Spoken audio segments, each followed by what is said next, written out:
আমরা দেখতে পাচ্ছি কোথাও আমলা, কোথাও বিশেষ ব্যক্তি বিবেচনায় বিভিন্ন জায়গায় নিয়োগ দেওয়া হচ্ছে। শুনতেছি উপজেলা পৌরসভায় প্রত্যেক জায়গায় নাকি এরকম বিশিষ্ট ব্যক্তি ক্রাইটেরিয়ায় নিয়োগ দেওয়া হবে। বিশিষ্ট ব্যক্তি ক্রাইটেরিয়ায় নিয়োগটা দেবেন, বিশিষ্ট ব্যক্তিটা সিলেক্ট করবে কে? অথরিটি। এই সমস্ত ভাওতাবাজি চলবে না। পরিষ্কারভাবে আমরা বলছি, আগামী 2-3 মাসের মধ্যে স্থানীয় নির্বাচন দিয়ে দেন এবং এই যে জেলা পরিষদ, উপজেলা পরিষদের চেয়ারম্যানদেরকে সরানো হয়েছে, পৌরসভা সিটি কর্পোরেশনের মেয়রদেরকে সরানো হয়েছে, অথচ ইউনিয়ন পরিষদের চেয়ারম্যানদেরকে আবার রেখে দিয়েছেন। এখন আবার এই যে আমাদের গণ অভ্যুত্থানের আমরা যারা অংশীজন, যারা চেতনার কথা বলি, বিপ্লবী দাবি করি, তারা অনেকে কিন্তু দল ভারী করতে এই সমস্ত চেয়ারম্যান, মেয়র তাদেরকে কিন্তু শেল্টার দিচ্ছে। এই অপারেশন টেবিল হান কিংবা এই যে বিভিন্ন ভাবে যারা গ্রেপ্তার হচ্ছে, খোঁজ দিয়ে দেখেন থানায় কারা ছাড়াতে যাচ্ছে। এমনকি এদের মামলাগুলো জামিনের জন্য কোর্টে কারা দাঁড়াচ্ছে। আন্দোলন সংগ্রাম করেছি, জীবন দিয়ে রক্ত ঝরিয়েছি, জেল খেটেছি।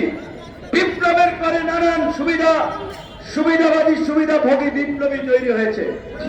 কেউ কোর্টে ব্যবসা করছে, কেউ থানায় ব্যবসা করছে, কেউ ইউএন অফিসে ব্যবসা করছে, কেউ ডিসি অফিসে ব্যবসা করছে। এই বিপ্লবের নামের নব্য ব্যবসায়ীদেরকে আপনাদেরকে রুখে দিতে হবে।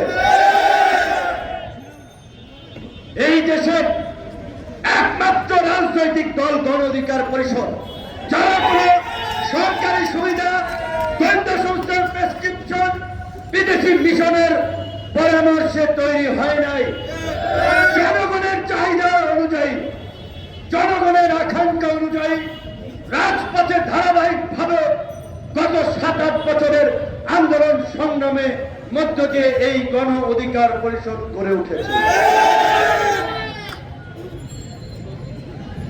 কাজে আমরা মনে করি আজকে জন আকাঙ্ক্ষা পূরণে এই ভাওতাবাজি এবং ফান্ডামের রাজনীতির মুখোশ উন্মোচন করার জন্য এবং ফ্যাসিবাদী শক্তি নির্মূল না হওয়া পর্যন্ত গণ অধিকার পরিষদকেই রাজপথে সোচ্চার ভূমিকা পালন করতে হবে।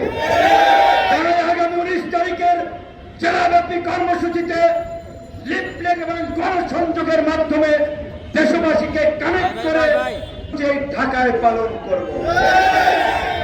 কিন্তু আমাদের পরিষ্কার কথা, আওয়ামী লীগ নিষিদ্ধের প্রশ্নে গণ অধিকার পরিষদ আপোষ করবে না।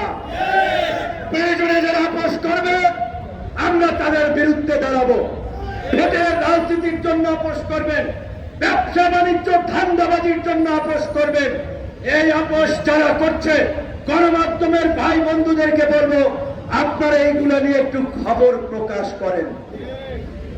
আওয়ামী লীগের নেতারা বিভিন্ন ব্যাংকের পরিচালক ছিলেন, চেয়ারম্যান ছিলেন, বিভিন্ন আর্থিক প্রতিষ্ঠানের দায়িত্ব ছিলেন। এই গণ অভ্যুত্থানের পরেও তবিয়তে থেকে চেকের মাধ্যমে বিভিন্ন ব্যক্তিকে ব্যবহার করে হাজার হাজার কোটি টাকা উঠিয়ে নিয়ে গেছে। আপনারা জানেন, এই খবরটা আম জনতা আমরা রাখি না। টাকা তারা উঠিয়ে নিয়ে গেছেন, অন্যদেরকে কমিশন দিয়েছেন। এই কমিশন বিভিন্ন স্তরে ভাগ বাটোয়ারা হয়েছে। কাজেই আওয়ামী লীগকে নিষিদ্ধের নামে কোন আইএসমূলক পদক্ষেপে আমাদের সমর্থন দেওয়া যাবে না।